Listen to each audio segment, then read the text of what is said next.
परंतु एक दिन आने वाला है जब हमारा न्याय किया जाएगा कि इस कारण से पौलुस कहता है कि हम लोगों को समझाते हैं कि पाप न करो। परमेश्वर के दास लोग समझाते हैं कि पाप न करो, लेकिन पाप न करो करके समझाते हैं। बहुत सारे परमेश्वर के दास हैं जो गुनाहों से बचने की शिक्षा देते हैं, लोगों को बचने की शिक्षा देते हैं। वो आपको बहुत सही बात बताते हैं। वो कहते हैं इनसे बचो, तौबा करो, दूर हो जाओ। हर परमेश्वर के दास आपको बताता है। पर कुछ ऐसे भी होंगे, कई ऐसे भी हैं जो अपने स्वार्थ के, अपने लालच के लिए भी करते हैं और अपने स्वार्थ के लिए दूसरों को ये बनाते हैं, टारगेट बनाते हैं, लक्ष्य बनाते हैं। पेट भरने वाले भी बहुत हैं, पौलुस ने लिखा है। प्रियो, ये इस प्रकार के लोग होते हैं जो दूसरों को सिखाते हैं पर खुद उन कामों को नहीं करते। जिन कामों को आप खुद नहीं करते उनको दूसरों को कैसे सीखने करने को बोलते हैं? क्या काम करेगा उनके ऊपर में? नहीं करेगा। जब खुदा का भय आपके अंदर नहीं है, जब आप खुद उन कामों को करते हो तो दूसरों को नहीं कह सकते कि आप मत करो। पहले तैयार हो जाओ, उसके बाद जब तुम खुद गुड़ खाना नहीं छोड़े तो दूसरे को नहीं बोल सकते गुड़ मत खाओ।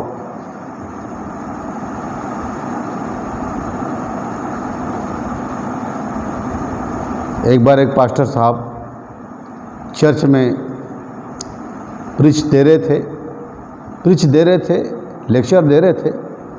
जोरदार था उनका लेक्चर, बहुत जोरदार था। वो लालच और चोरी की विषय में बता रहे थे। लालच से सारे पाप आते हैं।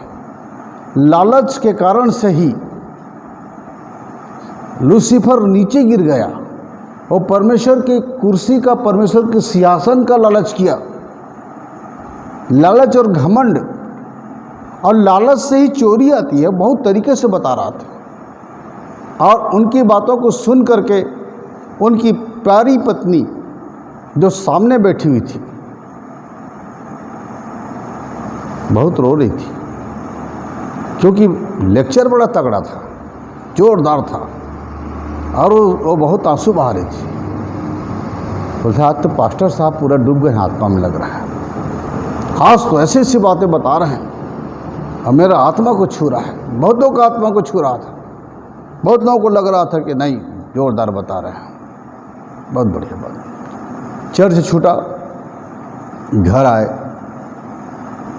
और घर आने के बाद में वो नया साल का बता रहे थे। नया साल में नया जीवन, नया परिवर्तन क्या आपके जीवन में आया है? क्या आप लालच से बचते हो, लालच को अवॉइड करते हो, लालच से दूर होते हो? क्या चोरी नहीं करते? लालच ही इसका जड़ है। सारी बातें वो नया साल में बहुत बढ़िया बताए। नया साल का त्यौहार भी मनाने के लिए उन्होंने तैयारी भी कर रखा था। जब वो घर आए तो उन्होंने कहा अपनी पत्नी से, अरे भाई जल्दी खाना निकालो, बड़ी भूख लग रही है। उन्होंने कहा आज आपको इतनी जल्दी कैसे भूख लग गई? आप तो थोड़ा लेट में खाते हो, आप इतनी जल्दी आपको कैसे भूख लग गई? उन्होंने कहा भाई लग गई, आप निकालिए ना, खाना निकालिए। उनकी पत्नी निकाली खाना, वेजिटेबल था, हरी साग सब्जी मस्त बनाई थी वो। पास्टर ने देखा तो कहा ये क्या बनाई हो?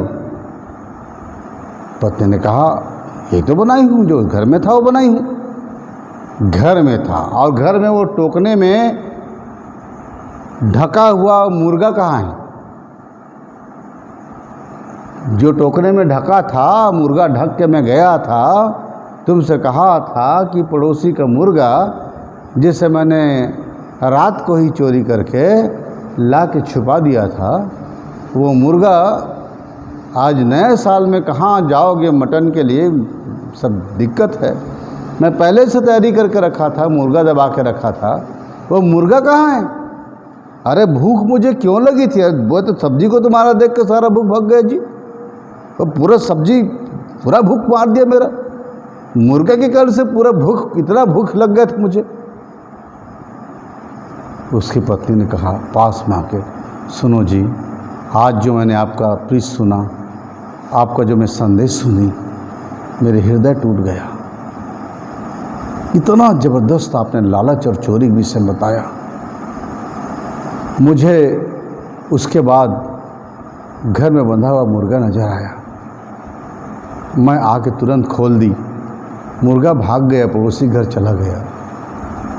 उसने कहा अरे क्या बात करती हो, क्या काम कर दी वो हो, तुम समझती क्यों नहीं भाई, तुम क्यों नहीं समझती? जो हम लेक्चर देते हैं, जो हम संदेश देते हैं, जो प्रीच करते हैं, प्रीच देते हैं लोगों को, वो हमारे लिए थोड़ी होता है, दूसरों के लिए होता है, दूसरों के लिए होता है। उनको ऐसा बनना है, सुधरना है। तुमने आज इतना बड़ा मुर्गा छोड़ा।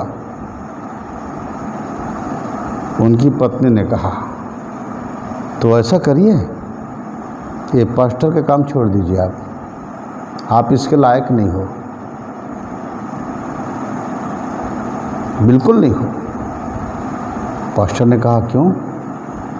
कहा एक चोर, एक लालची, एक झूठा संदेश देने वाला व्यक्ति कभी एक परमेश्वर का दास नहीं हो सकता। आपने मेरे हृदय में काम नहीं किया, मेरे हृदय में परमेश्वर के वचन ने काम किया। और आप सोचते हो कि मैं दूसरों के जीवन में काम कर लेता हूँ? कुछ नहीं करते आप एक चोर, एक लालची, एक घमंडी, एक बेकार आदमी हो। और मैं ऐसे बेकार आदमी के साथ रहना भी नहीं चाहती। मेरा आत्मा खुदा के पास जाए। पास्टर को सबक मिल गया। उसकी पत्नी ने कहा बिल्कुल नहीं रहूँगी, बिल्कुल नहीं आपके जैसे आदमी के पास। पत्नियां भी पति को अपने प्रभु के रास्ते पे ले आती हैं, बहुत सी पत्नियां। प्रियो, मैसेज जो हम देते हैं, अगर वो हमारे खुद के जीवन में लागू नहीं हो रहा और हम दूसरों के लिए देते हैं, तो उसका भी न्याय होगा, उसका भी न्याय होगा कि तुम थे कुछ और दिखाते थे कुछ और लोगों को, और इसलिए तुम झूठे थे। झूठे प्रचारक, झूठे सेवक, झूठे भविष्यवक्ता, ये तो आज बहुत भरमार है, बड़ी मात्रा में अंत के दिनों में जो प्रभु ने कहा था। लेकिन आज किस लिए ऐसा झूठ बोला जाता है? किस लिए? लोगों के लिए उपदेश देने के लिए, पैसे के लिए, पेट के लिए। अरे तो फिर जानवर और हम में फर्क ही क्या है? वो भी तो पेट के लिए दिन भर इधर मुंह मारता, उधर मुंह मारता, उसके घर, उसका खेत, उसकी बारी, हाँ, प्रजनन करता है, बच्चे पैदा करता है, घोंसला बनाता है, घर बनाता है, ठिकाना बनाता है, बच्चे पैदा करता है, हैं? वो जानवर बच्चे देती है, पैदा करती है, उसको पालती है, दूध पिलाती, खिलाती पिलाती, सब कुछ करती है। बड़े हो जाने के बाद में कहते जाओ आप। उतना ही काम अगर हम कर रहे हैं तो हमें उनमें फर्क क्या है? क्या रहा फर्क? हमने खुदा को समझा ही नहीं, हमने उनको जाने नहीं,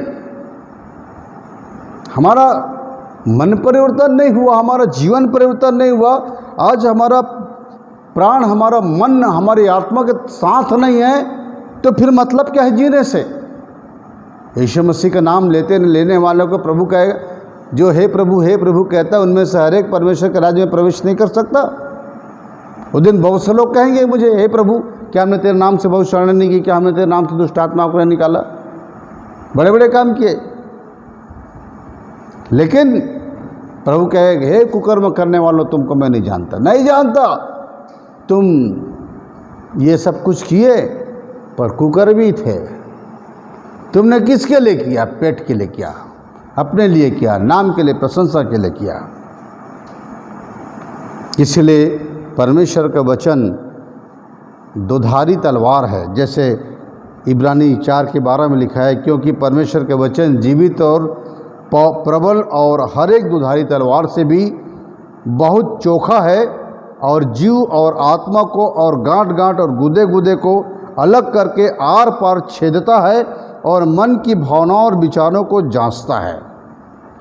इब्रानी 4:12 में परमेश्वर के वचन दोधारी तलवार है, दोनों तरफ धार है, बोलने वाले पर भी चलता है और सुनने वाले पर भी चलता है। जो वचन मैं बोलता हूँ, जो वचन मैं बोल रहा हूँ, यदि मेरे हृदय में काम नहीं कर रहा, मेरे जीवन में काम नहीं कर रहा है, तो मैं बोलने से मुझे क्या, मैं झूठा हूँ। जो वचन मेरे हृदय में काम किया, मेरे जीवन को बदला और मुझे उसके भय में, उसके न्याय के डर में लेके चलता है, तभी मैं दूसरों को कह सकता हूँ कि भाई, मेरी प्यारी बहन, मेरे भाई,